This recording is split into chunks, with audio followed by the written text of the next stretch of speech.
The Legend of Zelda spans thousands of years of history, wars, and fallen kingdoms, but almost nobody can tell you where it all actually started. Not with Ganon, not with the Triforce. It started with a tiny village floating in the sky. Today, I'm breaking down every ancient civilization in Hyrule's history and everything we know about them, starting with the one that literally built the foundation for everything, the Skyloftians. Here's something that should bother you more than it does. The entire kingdom of Hyrule, every castle, every war, every hero, every villain, all of it traces back to a community of maybe 15 to 20 students living on a floating rock above the clouds. That's it. That's the origin of everything. Skyward Sword takes place roughly 10,000 years before Ocarina of Time, making the Skyloftians the oldest documented human society in the entire Zelda timeline. And they weren't some sprawling empire. Skyloft was a village, one academy, a handful of families, a bazaar, some pumpkin soup. These people had zero knowledge of the world below them because a massive cloud barrier had separated them from the surface for generations. But here's where it gets interesting. After Link defeated Demise, the Skyloftians descended to the surface and became the original settlers of what would eventually become Hyrule. Every single Hylian you've ever played as or talked to in any Zelda game traces their lineage back to these Sky Island people, and their entire founding moment was literally divinely supervised.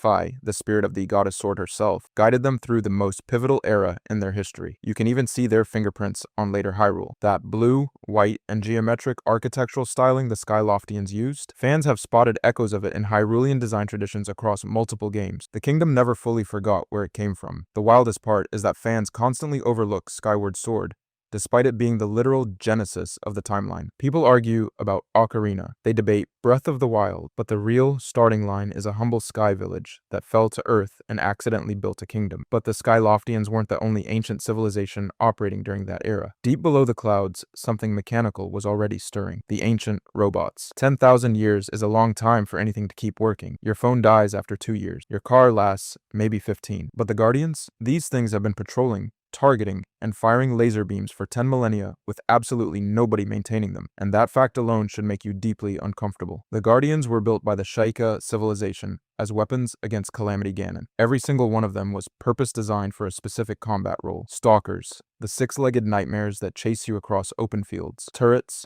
locked into fixed positions as automated sentries, skywatchers that rain death from above, scouts patrolling the shrines, decayed units half buried in the dirt that still somehow fire on sight, each one optimized for a different tactical function. The Sheikah didn't build an army. They built an entire military-industrial complex out of metal and laser beams. But here's where it gets weird. The Sheikah vanished. Their entire civilization disappeared, and the Guardians just kept going. No orders, no maintenance crews, no software update, just thousands of autonomous machines endlessly executing their last instructions across a kingdom that forgot they existed. Some degraded over the centuries, their programming corrupting into the hostile decayed guardians you find half buried in field. Others stayed fully operational, suggesting individual units aged or were maintained at completely different rates. Their core processors used a systematic cataloging system, meaning the Sheikah treated them as a numbered fleet, not individuals. And yet, some Guardian behaviors don't line up with simple programming. Certain interactions suggest residual decision-making that goes beyond what the Sheikah originally coded. Not full consciousness, but something uncomfortably close. Something that makes the word tool feel a little dishonest. Their energy source remains completely unknown, which only deepens the mystery. Nobody knows what's powering these things after 10,000 years, and nobody can explain why some of them seem to think for themselves. The fan debate is real. Are these machines, or are they something more? But if ancient robots make you uneasy, wait until you meet the civilization that makes the Sheikah look primitive. The Zonai. Nobody knows where the Zonai came from, and that's not a gap in the research. That's by design. Nintendo has deliberately kept the origins of this civilization so vague that fans have spent years arguing whether they were gods, aliens, or something else entirely. The games provide zero clean answers, but what we can piece together is fascinating. The Zonai existed in the distant past, long before the events of Tears of the Kingdom, making them one of the oldest civilizations in Hyrule's recorded history. And their technology, it shouldn't exist. We're talking Zonite-based constructs, massive architectural feats, and devices that can manipulate physics in ways that make everything else in Hyrule look primitive. Their machines don't just function. They blur the line between science and sorcery so completely that you genuinely can't tell where engineering ends and magic begins. Here's the thing. When technology gets that advanced, it stops looking like technology. It just looks like power. And the Zonai had power on a scale that's hard to overstate. Their ruins are scattered across all of Hyrule, not clustered in one region. everywhere. That tells us this wasn't some isolated mountain tribe. This was a civilization with enormous geographic reach, infrastructure that spanned an entire continent, and then it just collapsed, or transformed, or vanished. The game never tells you which. But here's where it gets quietly tragic. Rauru and his elder sister Mineru are confirmed as the last surviving Zonai.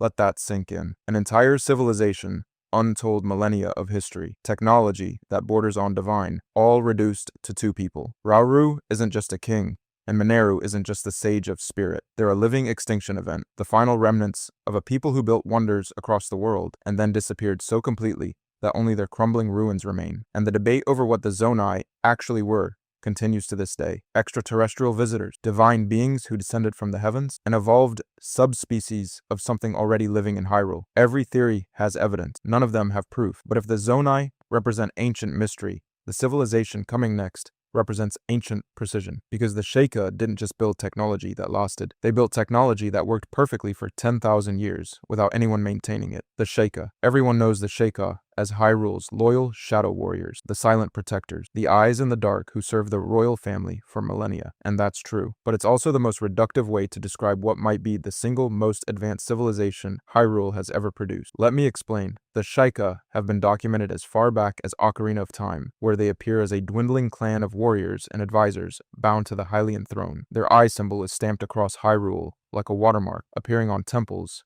dungeons, and artifacts spanning thousands of years of history. They were spies, they were assassins, they were the intelligence apparatus behind the crown. And for most of the series, that's all anyone thought they were. Then Breath of the Wild happened, and everything changed. The Sheikah technology revealed in that game isn't just impressive. It's absurd. The Sheikah slate alone can manipulate temperature, freeze objects in time, transport matter across distances, and perform computational operations that rival anything in modern science fiction. And that device was built 10,000 years before the events of Breath of the Wild. 10,000. That's not a civilization with cool gadgets. That's a civilization approaching a technological singularity, a point where advancement becomes self-sustaining and accelerating beyond control. But here's where it gets genuinely unsettling. The Sheikah also constructed over 100 ancient shrines scattered across Hyrule. Every single one of those shrines continued functioning autonomously for 10,000 years after the Sheikah themselves disappeared. No maintenance, no oversight, just perfect, self-sustaining operation across millennia. The Guardians follow the same pattern. This wasn't accidental. The Sheikah deliberately designed their entire technological infrastructure to outlast them, as if they knew they wouldn't be around to maintain it, and then they vanished. A civilization capable of building machines that run for 10,000 years, capable of computing power that dwarfs anything else in Hyrule's history, capable of engineering autonomous defense networks across an entire continent, just disappeared. The games never fully explain where they went or why. Fans still debate whether the Sheikah in Breath of the Wild are even direct descendants of the Ocarina of Time Sheikah, or an entirely separate ancient group that adopted the same name and iconography. Nobody knows. What we do know is this: the Sheikah eye symbol is one of the most recognizable design elements in the entire Zelda franchise. Their cultural fingerprint survived even when the people themselves didn't. They built things that outlasted their own extinction, and somehow, the civilization that came closest to godlike technological power is the one we know the least about. But if the Sheikah operated in the shadows, the civilization that stepped into the light and built the kingdom itself deserves its own conversation. The Hylians. Here's the thing about the Hylians. They're the civilization everybody already knows, which makes them the hardest to talk about. You've played as them, you've walked through their castle, you've read their language on signs you couldn't actually translate. But most players have never stopped to think about what the Hylians actually are, because they just assume Hylian means person from Hyrule. It doesn't. Not exactly. The Hylians emerged during what's called the Era of Myth, a period so ancient that even the games themselves treat it more like religious scripture than recorded history. And that's not an accident. Nintendo deliberately keeps this era vague because the Hylians aren't supposed to have a clean origin story. They're supposed to feel foundational, like they were always there, but they weren't. Before them, Hyrule was scattered settlements, isolated tribes, and ruins left behind by civilizations we've already covered. The Hylians are the moment all of that became a kingdom, and their claim to that kingdom wasn't military conquest. It was divine mandate. According to Hyrulean mythology, the goddess Hylia herself chose the Hylians to inherit the Triforce. That's not a political arrangement. That's a civilization built on the belief that a literal deity picked them to run the world. Their pointed ears, their extended lifespans compared to regular humans, their closer connection to divine power, all of it reinforced the idea that Hylians weren't just another race. They were the chosen ones. That framing changes everything about how you interpret Hyrule. The castle isn't just a government building. It's the seat of a divinely appointed bloodline that persisted across thousands of years and multiple timeline branches. The Hylian alphabet isn't just a writing system. It became the standard written language for the entire kingdom. Every institution that defines Hyrule as a setting, the royal family, the political structure, the architecture, all of it traces back to the Hylians. Now here's where it gets genuinely interesting. There's an ongoing debate about whether Hylian even describes a race at all. In some games, it functions like a biological category. Pointed ears, divine lineage, the whole package. In others, it feels more like citizenship. The definition shifts depending on which game you're playing, which suggests that even within the lore, Hylian might be more of a cultural identity than a genetic one. A nation, not a species. But if the Hylians built the kingdom everyone recognizes, there's another civilization that might have been pulling strings from above them, literally above them, the Uka. Let's talk about the weirdest civilization on this entire list. And yes, I'm including the shadow people who got banished to another dimension. The Auka are stranger. They're a race of avian beings, part bird, part something nobody has ever been able to fully categorize, and they built an entire city in the sky above Hyrule, not a camp, not a settlement. A full metropolitan area suspended in the clouds, complete with ornate, temple-like architecture covered in avian design motifs. This is a civilization with a deep aesthetic identity, engineering knowledge, and a built environment that reflects centuries of cultural development, and almost nobody in Hyrule knows anything about them. Here's what we do know. The Uka constructed the sky cannons, which are the only method surface dwellers have of reaching their aerial home. That alone tells you something important. They didn't just float up there by accident. They engineered a transit system between their world and the surface, which means at some point in history, they had active contact with the people below. Trade, communication, something. The infrastructure exists for a reason, but by the time Link arrives in Twilight Princess, that contact has almost completely dried up. The Uka have retreated. And here's where it gets unsettling. They didn't go extinct. They didn't get conquered. They apparently chose to stop interacting with the surface. That's a deliberate decision by a civilization advanced enough to build a floating city, and nobody knows why they made it. What makes this even stranger is how surface Hylians perceived them. Some citizens didn't even classify the Uaka as a civilization. They considered them divine beings, gods, essentially, and that distinction says everything. The Auka were so alien, so far removed from anything ordinary people understood, that the only framework Hylians had for processing their existence was divinity. That's not a normal reaction to meeting another culture. That's the reaction you have when something is so fundamentally different from you that civilization doesn't feel like a big enough word. The tragedy of the Auka is that their history is almost entirely lost. Their city remains, their cannons remain, but the story of who they actually were, what they wanted, and why they pulled away from the world below, gone. And whether they're truly unique or connected to another sky-dwelling culture is a question that brings us directly to our next entry, the Wind Tribe. Here's a civilization that didn't end with a bang.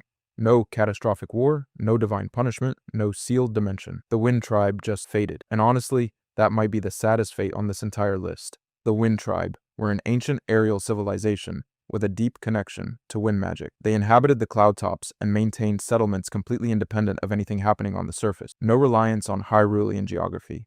No ties to the kingdom's politics. They were up there doing their own thing, building an entire culture in the clouds while everyone else fought over the Triforce below. But here's the thing, they weren't irrelevant to Hyrule's story, not even close. In the Minish Cap, the Wind Tribe serves as the guardians of the Palace of Winds, one of the key dungeons Link must conquer. They also safeguard the wind element, one of the 4 elemental artifacts needed to restore the 4 sword. That means this civilization wasn't sitting on the sidelines. They were active participants in one of Hyrule's most important artifact lineages. Figures like Cyrock and Gregel give the tribe a human face, appearing as the last visible remnants of a people who'd already largely withdrawn from the world below. Now, here's where it gets really interesting. The leading fan theory suggests that the Wind Tribe may actually be Skyloftians who never came down. Think about that for a second. When the events of Skyward Sword concluded, and the people of Skyloft descended to the surface to found Hyrule, one group potentially looked down at the land below and said no thanks. They stayed in the sky. They chose a completely different path. And if that theory holds, it means the Wind Tribe represents thousands of years of parallel development, an entire alternate branch of civilization that evolved separately from the kingdom their cousins built on the ground. That's the road not taken.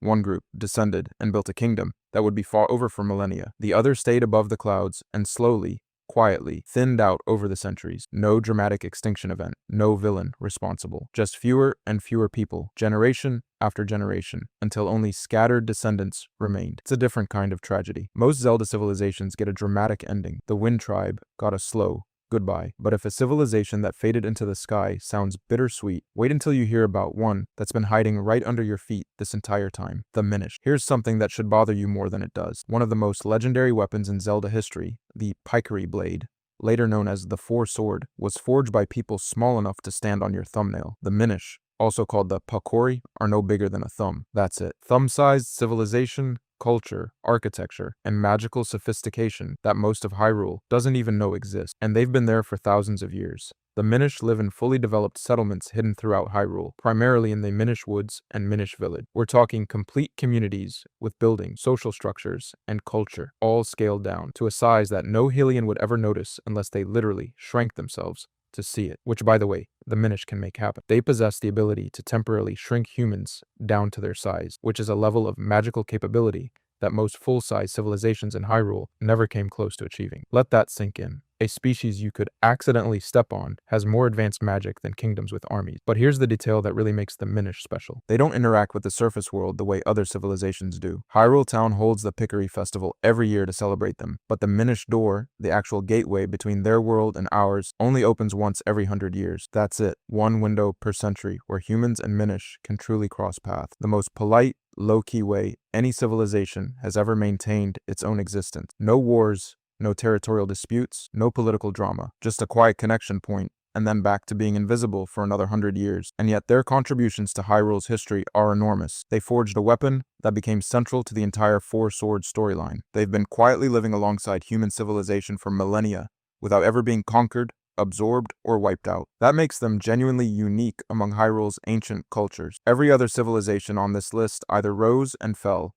got banished, or faded into obscurity. The Minish just kept going, tiny, invisible, and apparently perfectly content to let everyone else take the credit. There's also an interesting community discussion around whether the Minish share some deeper lore connection to the Skull Kid, given that both are small humanoid species tied to Hyrule's magical framework. Nothing confirmed, but it's a thread fans keep pulling on. The gap between their physical size and their historical importance is genuinely absurd. But speaking of civilizations that quietly maintained Hyrule's infrastructure without anyone noticing, the Lokomo might be the only group that rivals the Minish in sheer invisible dedication. The Lokomo. After everything we've covered so far, civilizations built on secrets, warfare, and morally questionable experiments, the Lokomo are something completely different. They're genuinely nice, and in the Zelda universe, that's honestly more surprising than any ancient conspiracy. The Lokomo appear in Spirit Tracks as the guardians of an entire magical railroad network spanning New Hyrule. They're humanoid beings with glowing eyes and bodies that aren't organic in any traditional sense. They're spirits.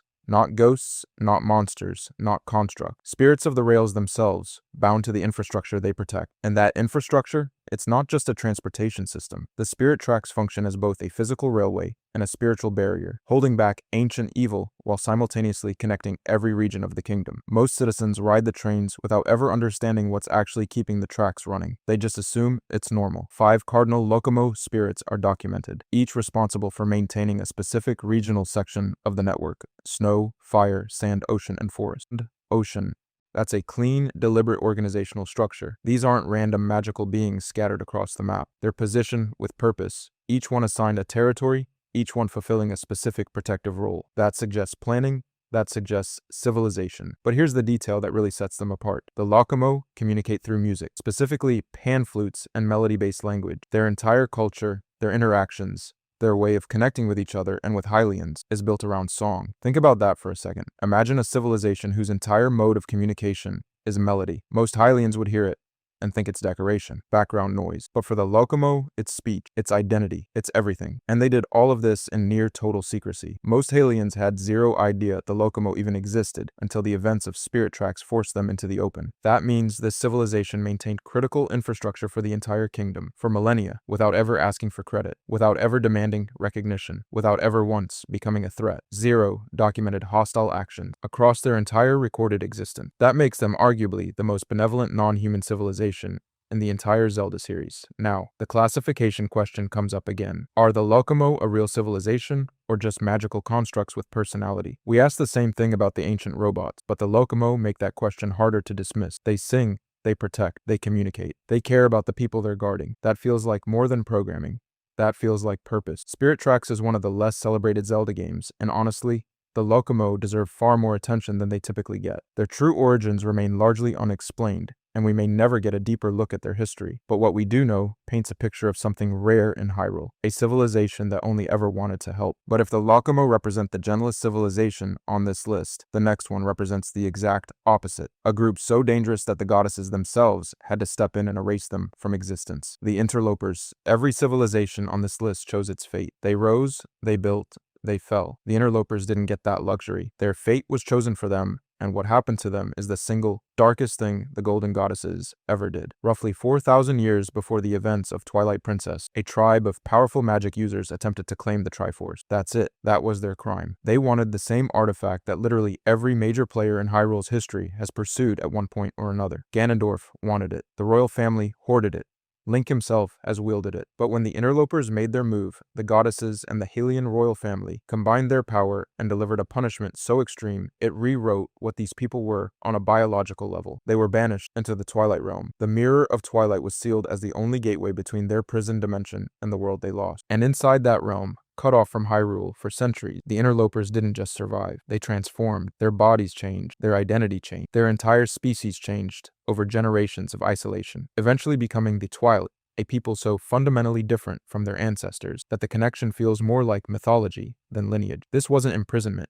This wasn't execution. This was the forced alteration of an entire civilization's fundamental nature across millennia. Zant, the Twilight King and Twilight Princess, claims direct descent from the interlopers. One of the game's primary villains is the end product of what happens when you punish an entire people hard enough to change what they are. And here's the question the fan community has been asking for years, and it's a hard one to dismiss. Were the interlopers genuinely evil, or were they a civilization pursuing knowledge and power the same way any advanced society does, and they just happen to be on the wrong side of a divine political judgment made by the people who got to write the history? Because the gods who punished them are the same gods the series frames as benevolent. The royal family that helped banish them is the same family Link has been protecting for decades of games. The Mirror of Twilight's destruction during Twilight Princess severs the only remaining connection between the Twilight and Hyrule entirely. There is no way back. The interloper's story, already one of punishment and transformation, ends with permanent exile. In a series built entirely around heroism and divine goodness, the interlopers force you to ask what it actually means when the good gods rewrite an entire people's biology and lock them in another dimension forever. Every civilization on this list tells you something about Hyrule's history. The interlopers tell you something about its morality. If you enjoyed this video and want to see more, click the video on the screen now.